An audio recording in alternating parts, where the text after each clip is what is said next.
All right. Am I losing anybody? Is this a lot? This is a lot. Okay, cool. Okay, perfect. Good. All right. Loop modes. I'm going to show some examples on this. So they're called multiple things. Could be different in different names. Boss has different names to Headrush, to Sheeran, to whatever. But there's generally different modes that people don't know about. So fixed, same length, same bars. Let's see. Let me clear this. If you can see the screen there.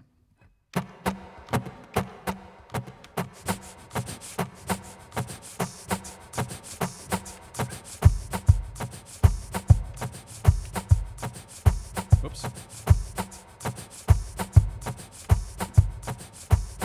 They're all the same. They're all the same length, all of those.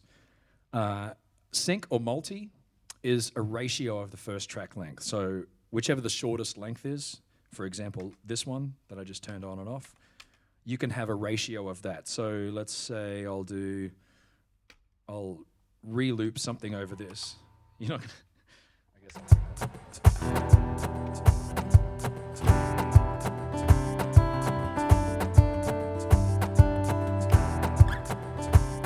So that one's a lot slower. Track 2 is a lot slower, but that's because it's the whole chord progression.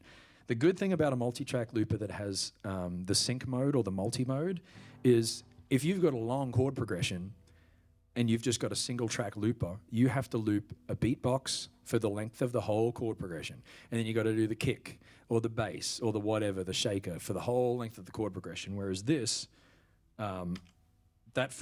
this, 2, it's 2 seconds, it's 2 counts for each one of those other loops, and then it's only this one track that I have to do the chord progression, which is kind of nice. And for these songs,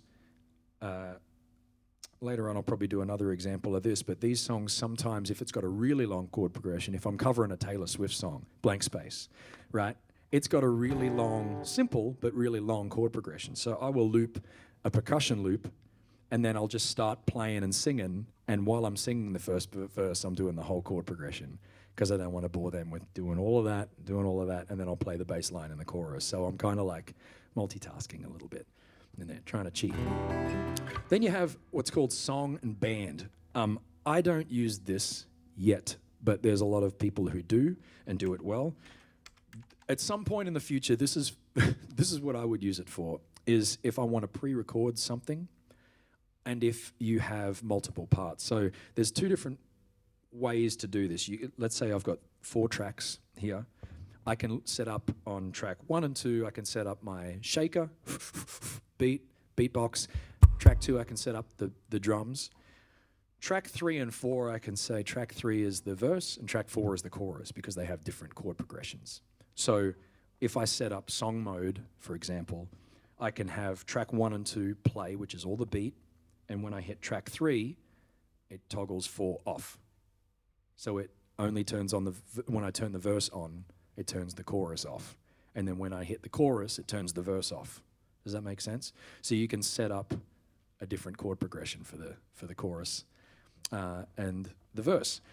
The flip side is the opposite. So it'll have 3 things that stay on, and you can toggle 1 on, it'll turn 3 off, and it'll kind of jump between the 2 sections. So that's that. That actually works out really well if you do want to spend the time to like loop the chorus, and maybe you just want to play the verse, or you want to show the crowd that you're looping the verse, and then when you get to the chorus, you've already actually looped that. So you don't have to feel like you need to show them everything you're capable of. You're like, I've set this whole thing up in a minute. That's fine. I'm going to set up the verse, and then the chorus is already pre-done. So that's kind of a handy. Free is just chaos. Don't worry about free. Free is like not synced to a tempo. It's like anything can be any length. It doesn't have to be a multiple of anything, but usually it just sucks. So don't do that live. Don't do that live. Do that in bedroom and screw around with it. What's up? Unless you're playing jazz, and then you can just say that it's jazz. Yeah. Pretty sure that's how that works. We're on to you, jazz musicians. All right, adding a vocal, mic, and beatboxing. It's not for everybody. There's a lot of loopers that don't have a microphone input, and there's a lot of people that don't need a microphone input. They just want to loop on the guitar. When I started looping, does anybody know Phil Roach? a bass player. He's a good friend of mine. Sunny Coast is a small place, a small, wonderful place of good friends. My first loop station, I borrowed his Digitech Jam Man. It was a stereo 2-button looper. And when I first started looping, I remember playing at Palmwoods Pub to 4 people who weren't interested in the music. And it was on a Sunday afternoon, and it was like 2 o'clock, 2 to 6 or whatever. And I got the loop station because I'm like, well, if I'm going to be playing Jack Johnson, I'm going to learn how to play some solos. So I'll just loop the 3 chords, and then I'll just noodle around and chunk my way through solos or whatever. I didn't need anything to do with the vocal. I wasn't doing any beats. I was just looping some chords and practicing my guitar. And that was kind of perfect for what I wanted for the first year or so until I moved on to stuff. But that's very much something that most people can start out with. You don't have to add a mic. The looper has to accept an XLR input, obviously, if you're going to use a microphone. Alternatively, this could be for more the audio nerds, but some people like to run all of their instruments. They might have keys and guitar and bass and tracks and, everything. And they want to run that into their mixer, and then they'll run one of their auxiliaries out as the input of the looper. So you can actually control all the audio and get all the gains and everything right. That's another way of doing it. That's a little more complicated and nuanced, but it's still a great way to do it. From the console, let's see, the vocal mic. So you only see that I have one. I actually have technically two lines. This is my main vocal mic that I sing through, and then this one is a little bit lower, and the low end's a little bit tighter, and it's a little bit brighter in the top end. That's my loop line. So I actually have this. It's a wireless mic run into my little console, and then a mic cable out into this A/B switch that I made, which is backwards, but you didn't need to know that. So I run both. I run my mic into that, and it comes out 2 mics. So I just decide if I want this mic or if I want this mic. So it's really important that you have a main vocal mic that's separate to everything, that's loud and proud and amazing and clear and crisp and stuff.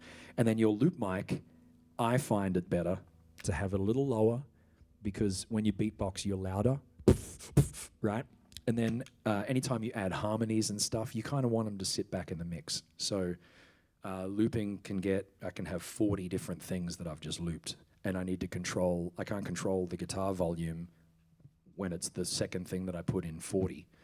So I need to control it when I'm recording the volume on the way in. Same deal with my vocal. If I want my vocal to sit back a little bit in the mix, a little bit lower than my main vocal and stuff, I want to record that a little bit quieter. So that's why it's really important to have a slightly lower volume, EQ if possible, and just it could be a separate mic, is nice and easy. Mix volume is very important. Like what I was just saying, you can't control things on the way out. You can only control them the level that you play them. So, there might be something that's too loud. I don't know.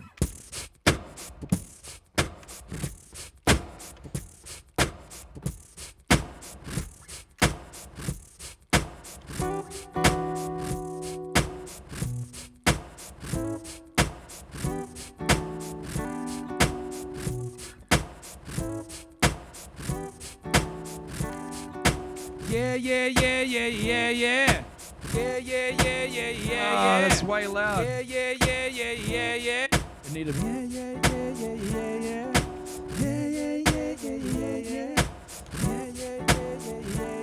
yeah. You got to do it on the way in. You can't change it once it's down. You guys didn't need an example of that.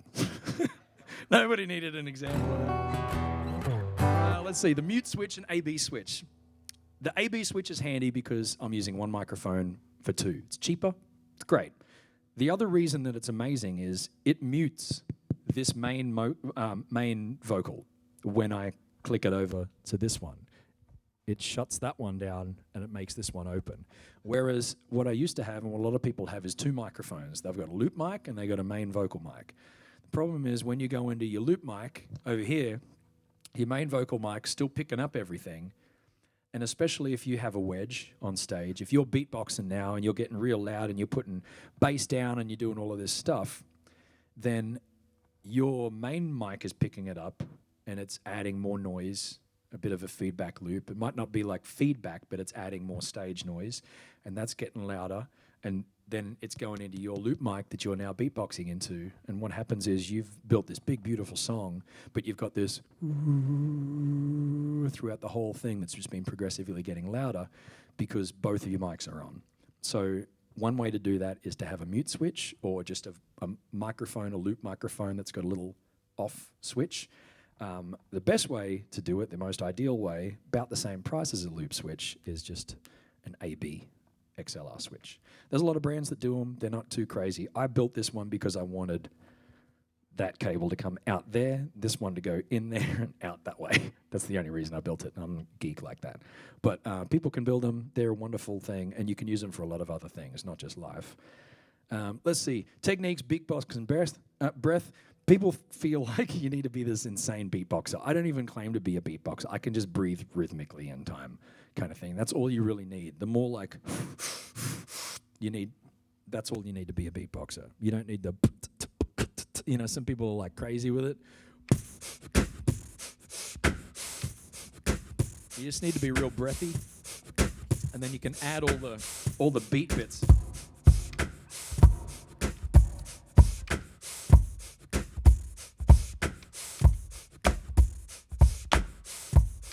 I'm a little bit out, so that should hide it. There we go.